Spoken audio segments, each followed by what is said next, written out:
I've always had the mind of an engineer. I wanted to know how things worked and would physically break them down into parts I could understand.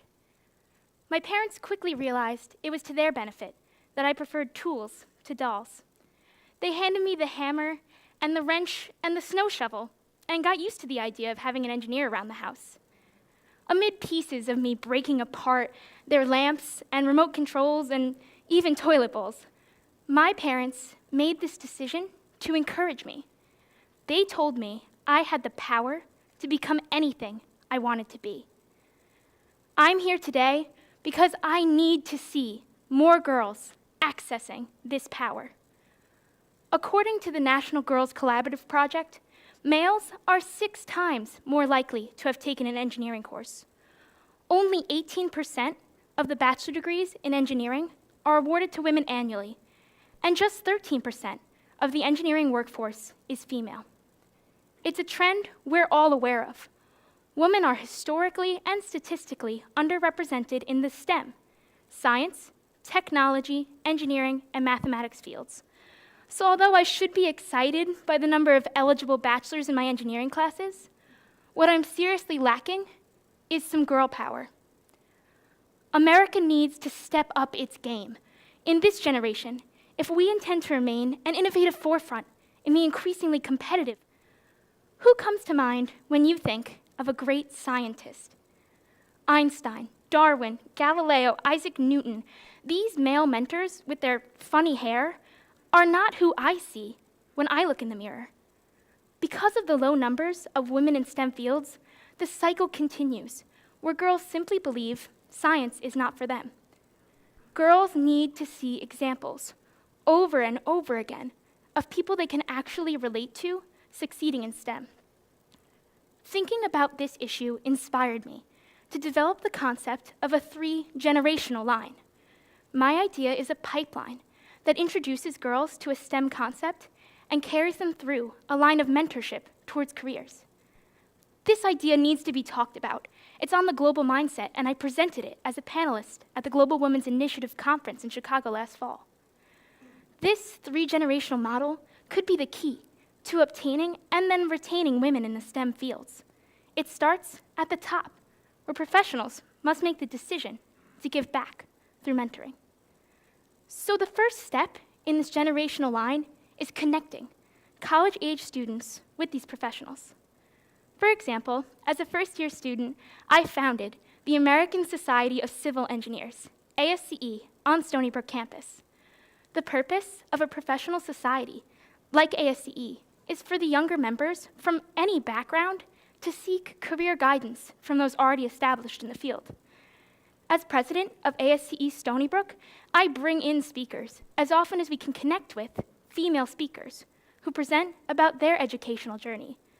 When these professionals give back their time, they push students forward. With a positive example of well-paid women in the workforce, college students see the light at the end of their rigorous work. Many young girls just seek to be older. They want that ability to go where they want, when they want to. Young girls really relate and aspire to the independence of a college student. This is the next step in the generational line, and it is already being implemented right here at Stony Brook. The Women in Science and Engineering program, WISE program, was my eureka moment to get involved in STEM learning. I knew that I wanted to apply to a technical college program, but I was being met with a lot of strange encouragement. People told me that being a girl in engineering was my golden ticket to any university I wanted to go to, but I didn't want to be accepted based on just a statistical need. I wanted to walk into a college program based on intelligence and capability and talent, and the WISE program at Stony Brook offered me an even playing field where the gender aspect was eliminated. And in coming here, I found a community of like-minded women who use STEM together to advance. This is what I had been looking for. This is what inspires me to give back. And summer 2013, I connected with the WISE program. I wrote, designed, and tested a new curriculum in civil engineering now being implemented through high school WISE for younger students. This curriculum is where my second solution, hands-on learning, comes into play. Civil engineering is a very versatile field.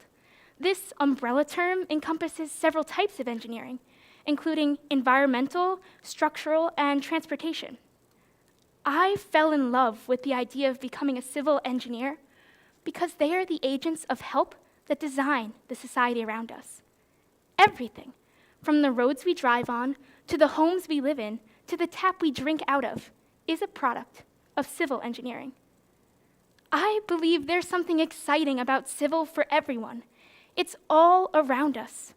Unfortunately, many students have never even heard of this major. The curriculum I wrote uses fun, hands-on projects to engage girls in the different aspects of engineering. These projects are designed to be sustainable and low budget. They can be scaled up or down in difficulty in regard to the student's grade level. For example, I designed a project called Newspaper Domes, a lesson in structural engineering. The premise of our project is to follow a blueprint to design and actually build one of these large dome structures. For younger students, Newspaper Domes is an excellent example of the importance of teamwork to the engineering disciplines. And for older students, Newspaper Domes is a practical example of physics concepts they will see in an early college classroom. We talk about the reaction of our structure in response to applied loads, and we practice drawing free body diagrams. We also think about the strength of our material, and we brainstorm. What could be sturdier than just newspaper? As they learn that a structure is only as strong as its founding materials, they come to understand that a STEM student is only as strong as the skills they build up. Hands-on learning changes girls from being outnumbered in their classrooms to having the most desirable skill set to succeed. Mentoring gives them the confidence to apply what they have learned. In the evaluations of my program, I got a lot of feedback about the benefits girls see when they are exposed to STEM. 7 out of 7 of these post-surveys indicated science as an intended course of study in college. 4 out of 7 listed engineering, with 2 specifying civil engineering. In making their final comments about the program, one student said, "Civil engineering was not a field I had previously considered, but now is a more relevant major on my own list of possible careers." And another girl said, "I really enjoyed this a lot. It opened my eyes to new aspects of engineering." It is clear that these girls have an open mind about science. They've seen success, and now they're ready to access it. Mentorship and hands-on learning has impacted their confidence and opened the door to STEM. My curriculum is currently in its 3rd semester with a class of 11 brilliant girls. I hope that by sharing my idea today, we can see the broader impact. Any educator could implement this type of curriculum or other low-budget projects to spark a passion for STEM in their classrooms. Any parent can do what mine did, open up the conversation about STEM, supplement thinking skills with books and games and even apps.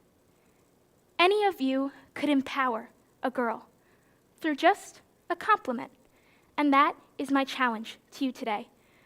But I'm tired of the words like cute and pretty and princess. When we change the way we address girls, we change the way girls think about themselves. Together, we can change the way the world thinks about girls. I challenge you to tell a girl she is bold, she is smart, she is a detective, she is an engineer. Thank you.